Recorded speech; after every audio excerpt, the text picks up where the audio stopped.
everybody. Welcome back to another episode of the Transform Recruiting Podcast. I'm your host, Brad Owens, and with me today, I have someone that's played a gigantic influence on me and how I've approached my career.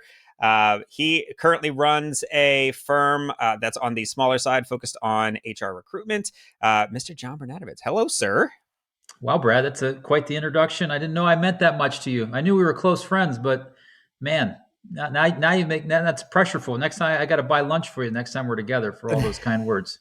No, see, when I hit those points in my career where I'm like, who should I call and ask this question? Like, your name just, it's the first thing that pops up. So, yes, I appreciate everything. And thanks for coming on. Why don't you give everyone a little bit of info about yourself, about your background, so that they can understand a little bit more about where your perspective's coming from?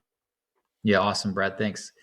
So I think the reason why Brad had us on the show, and I say us because it's just not me, excited to have a firm named Willory, named after my kids. I have a Will and a Mallory. So that's a pretty cool story in our journey.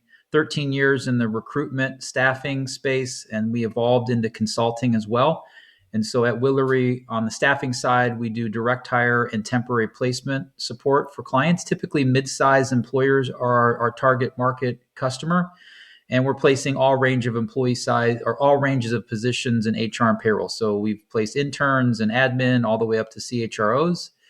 And that's been pretty cool. And then we evolved a number of years ago and added a advisory and technology consulting practice where we do a lot of work on the HR and payroll strategy and compliance, as well as a heavy play in the technology space on all things HR tech.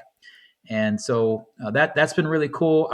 I'm also excited to be on the other side of the mic, having Brad interview me. I host a podcast called HR Like a Boss, and it's been a really enriching and such a blessed experience for me. I've written a book called HR Like a Boss as well. It'll be released, I'm hoping, in the summer by Sherm Books. And then we'll have a lot of other things wrapped all around that. But at the end of the day, it's about helping people, making a positive impact through the lens of HR and taking on that responsibility that people have and really leveraging that opportunity to make a true difference, not only on the employees that you serve, but the businesses that you work for and the communities that you're living in. So, in short, absolutely killing it. I love it. So, the tagline of this show, the people, ideas, and tech that are transforming the industry. I feel like your firm in particular, and what I know about its history, has been through a bit of a technology roller coaster, going back and forth with maybe how you're running it, what you're running it on, what you're using. Hit me with a little backstory here about your shifts. And then I'm curious to hear, kind of the why behind those shifts when it comes to technology. Yeah, sure. So first and foremost, when we started off, it was just me. So it was a lot of, I'll call it just email and phone and, LinkedIn applications back then, using them to the best of our ability.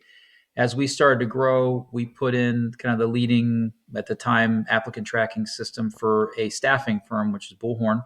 And that went successful for a period of time. And then we got this unique outreach from a company called Sendouts, which was, again, very specific for our industry and had that, I'll call it that client relations management side of the application, as well as then the ATS and traditional aspects of that. Well, as it would be, Bullhorn ended up buying Sendouts. So we found our way back to becoming a Bullhorn client.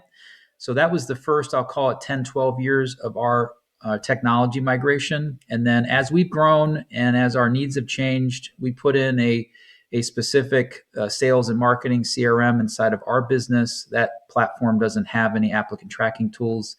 So we just recently transitioned to, again, another niche provider called Loxo.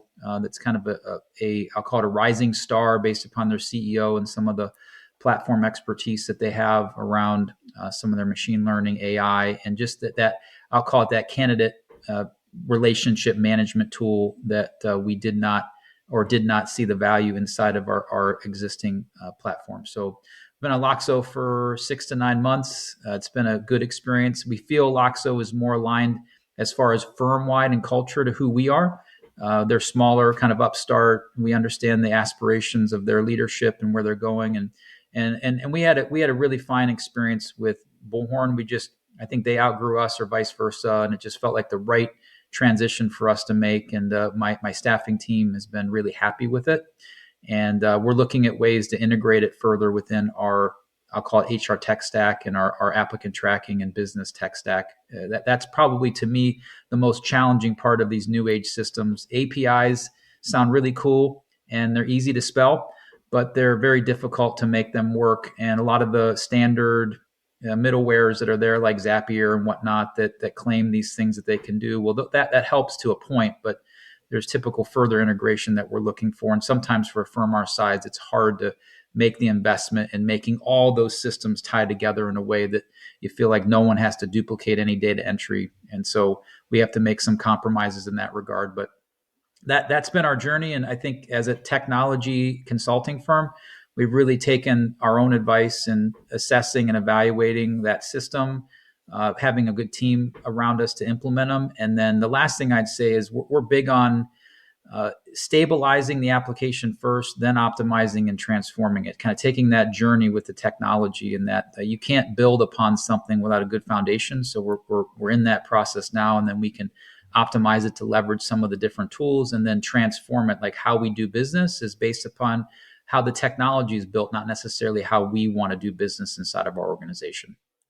So how has the internal change management gone? Because I know a lot of recruiting firm owners, and when I went to things like the SIA conference and ASA and stuff, everyone's like, "What's the new tech? What's the new applicant tracking system that I have to use?"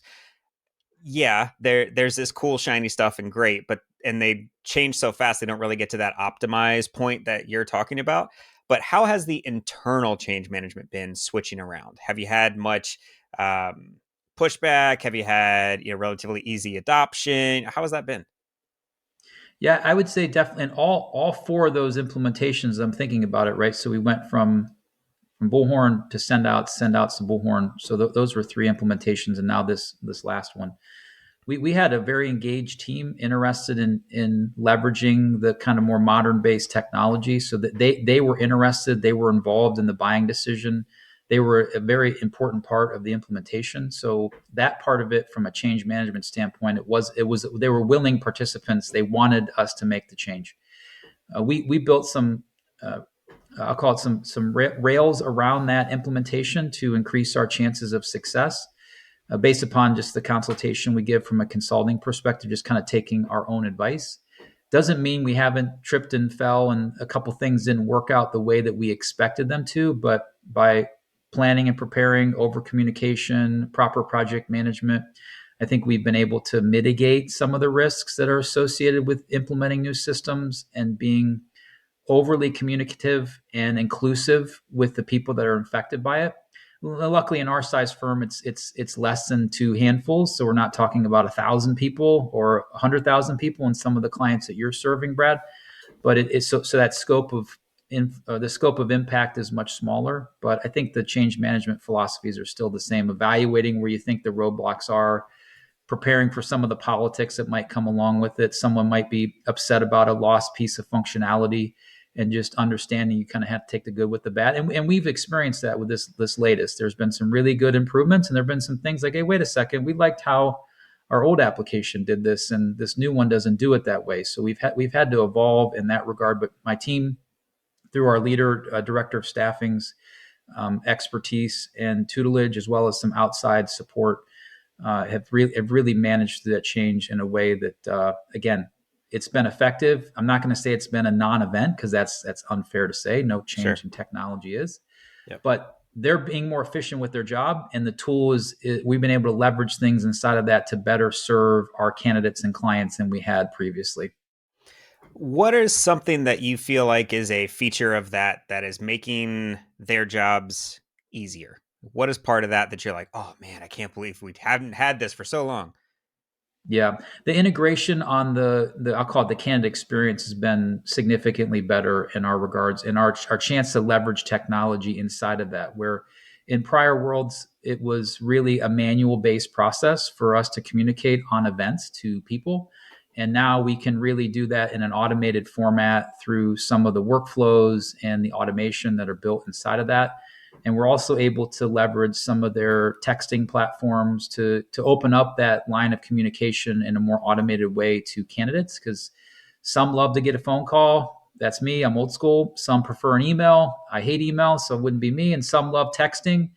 We all know next will be some sort of chatting through social media platforms and everything else. But we're just taking kind of one step at a time. And I think that candidate experience and our ability to automate that and be more in communication with our active candidates, our candidates that are in the pipeline, or even some of our non-active candidates, just keeping them informed of what's going on in our Willory marketplace.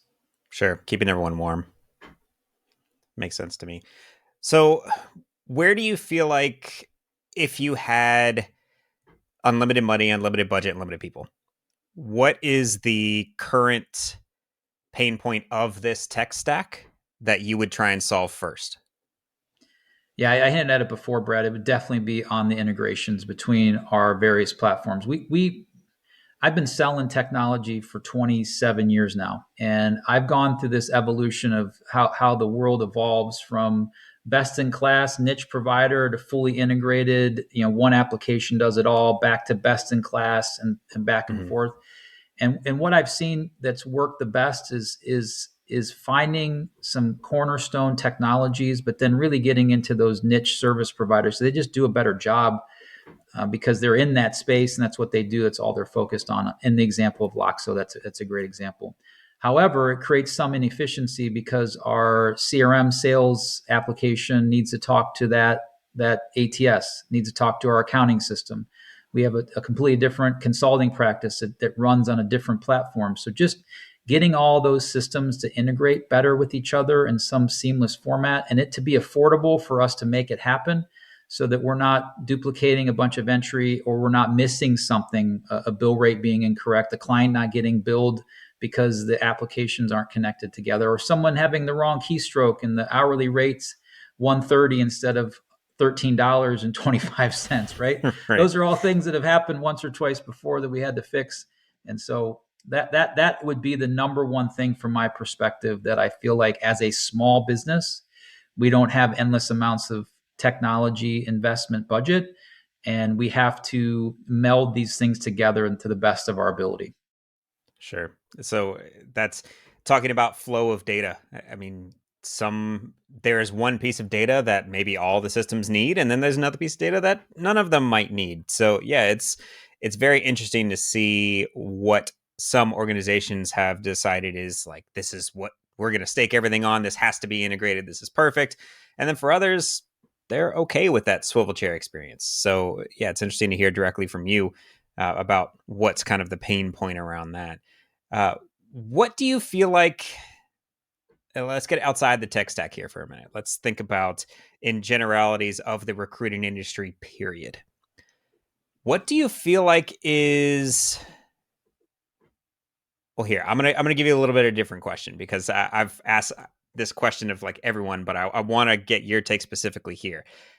What should the recruiting industry be doing more of today that you're surprised they're not?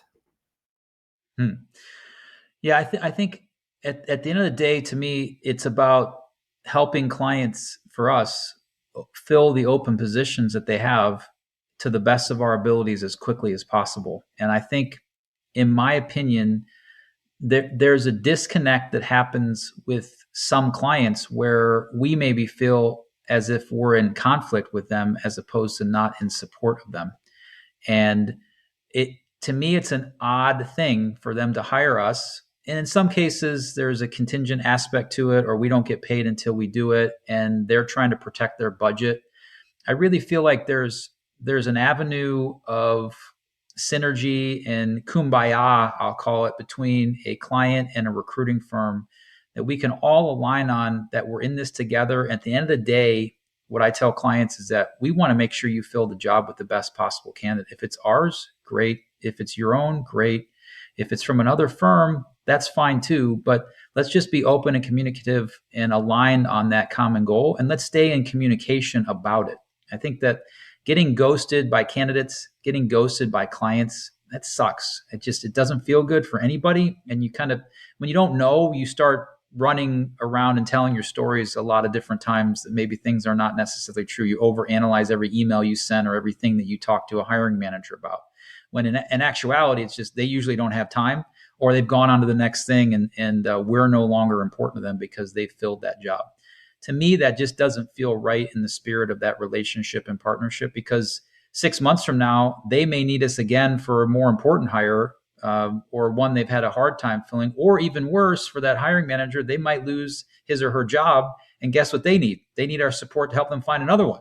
So then our last experience with them is like, wait a second, you ghosted me and that didn't feel good. And now you're calling me because you need help. That never feels good in the spirit of a relationship. To me, it's about not an equal amounts of deposits and withdrawals, but there's got to be some level of equity inside of that. Otherwise, it feels like you could be getting used. And in our space, we have, our team cares a ton about helping our clients and our candidates. They really do. And I think that distinguishes us in the market.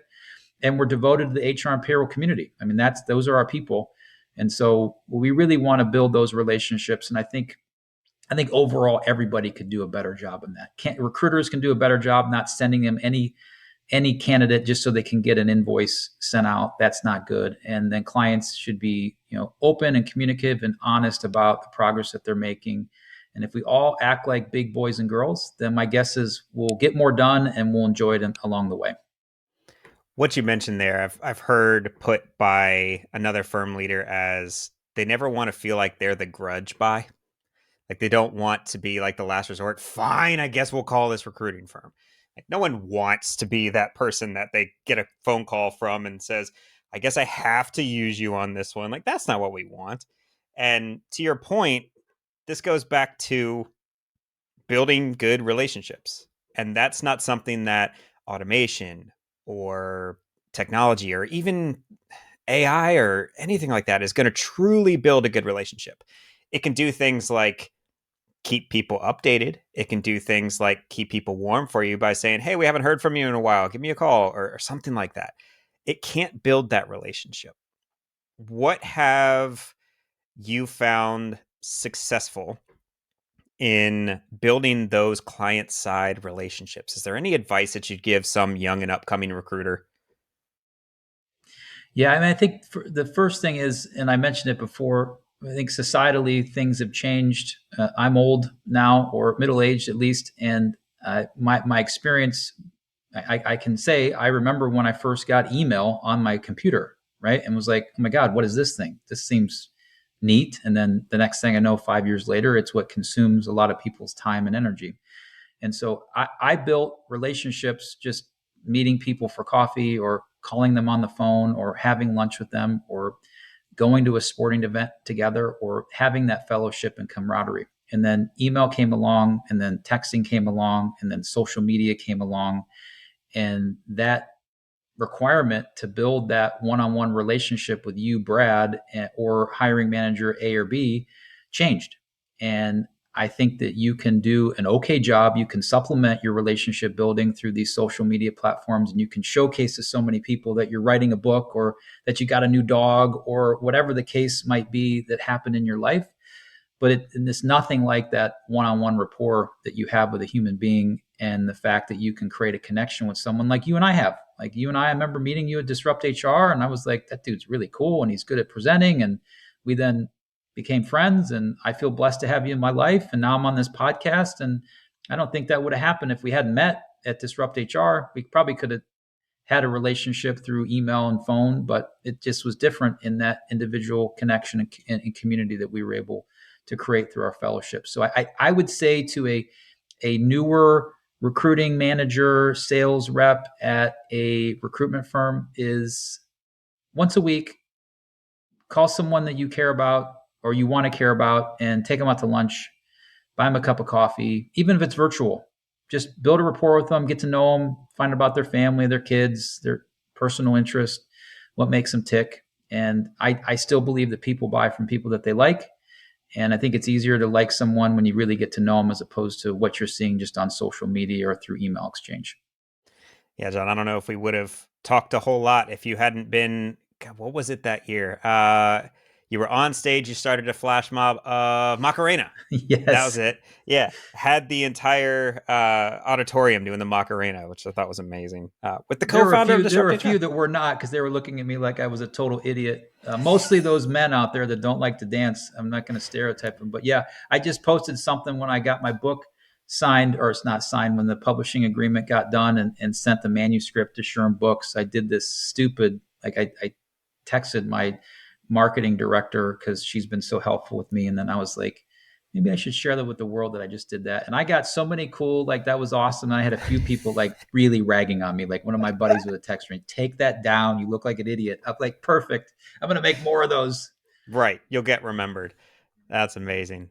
All right. I want to respect your time here. So I know we only have just a few minutes left before we wrap things up. What do you feel like will happen to the recruiting industry as a whole in 10 years from now? What's it going to look like? Yeah, I think what will end up happening in my expert opinion, and having done this now for almost 20 years, is I think that we will be challenged by more and more automations.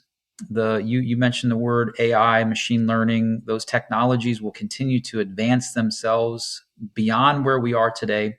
I think certain aspects of the job that are somewhat tedious and difficult will be automated, but I also believe that it will still require someone really sharp and savvy and well connected to help a client determine if this is the right cultural fit, if they're going to be able to do the jobs that need to be done. They're going to be able to assess from a unique, I'll call it passive candidate pool, where I think a lot of the automations will help the large majority of people that want to leverage those to get known.